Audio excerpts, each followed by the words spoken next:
Hello everyone, it's Matt here, and I have a box, and it is a very big box because this is actually one of my hands, and this is huge by any sort of standard. And normally I'd be in with the knife and carefully sort of trying to sort of gently take the tape off to get into the box, but in this one I'm just actually going to just rip the paper. So what being having a bit of violence every so often. And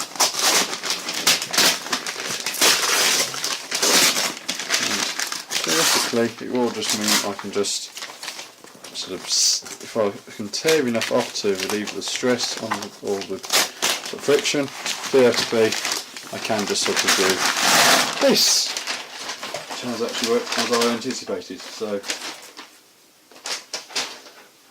let's take that away, and here is a box which is now without the wrapper, and I do need a knife for this, so here's the very trusty craft knife and some safe measure, cutting away from myself, except for that little bit, just to make sure it's cut, and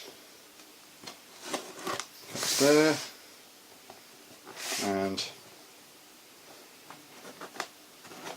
there, and cut there as well. Right, nice away. So here is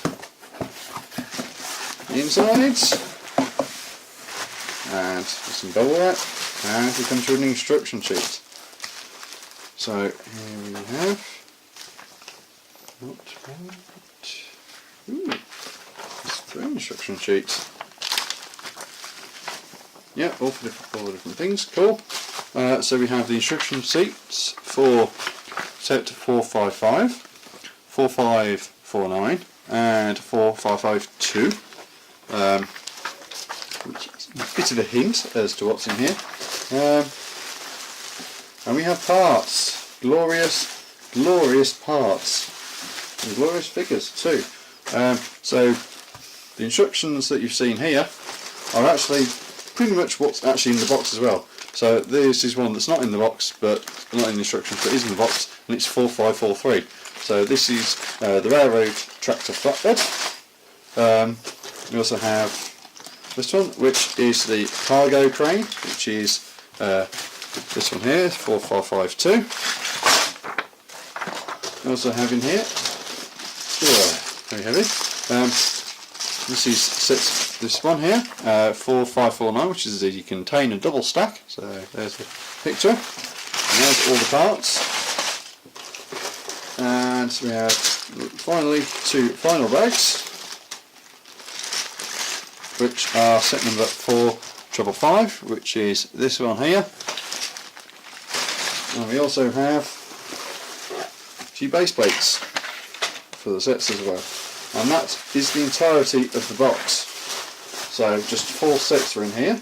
And the reason why I bought these 4 sets is that these were really nice, in my opinion, really nice sets, and they fitted in really well with what I was planning for my city, if you like, in terms of trains. And to be honest, I missed out on the good sort of portion of trains because I was only born in 1991, which is, ironically is the year that 9-volt trains actually launched. So I am actually as old as the 9-volt train launch, effectively.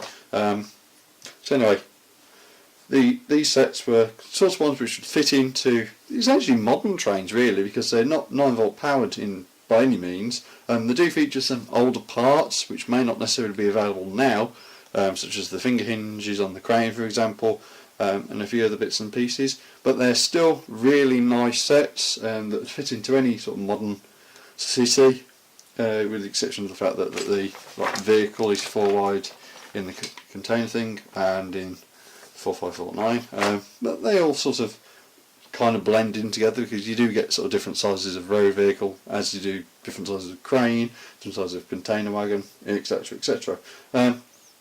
So anyway, that's enough for me babbling. These are really nice sets, and if I can I'll build them and review them, but obviously they're kind of old sets, they're second hand only, especially considering these haven't probably haven't been available since, in a commercial sense, since about 1995.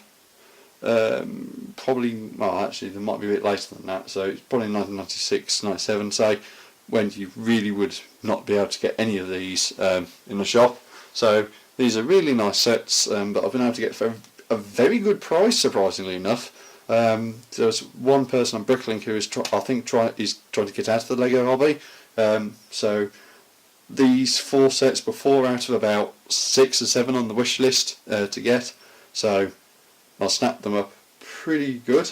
These are really nice. We've got all the stickers on, which again is a really nice bonus, because some of the sets, even on Bricklink, which were more expensive, didn't have all the stickers, and these apparently had all the stickers, with a section of 1 or 2 which were coming loose.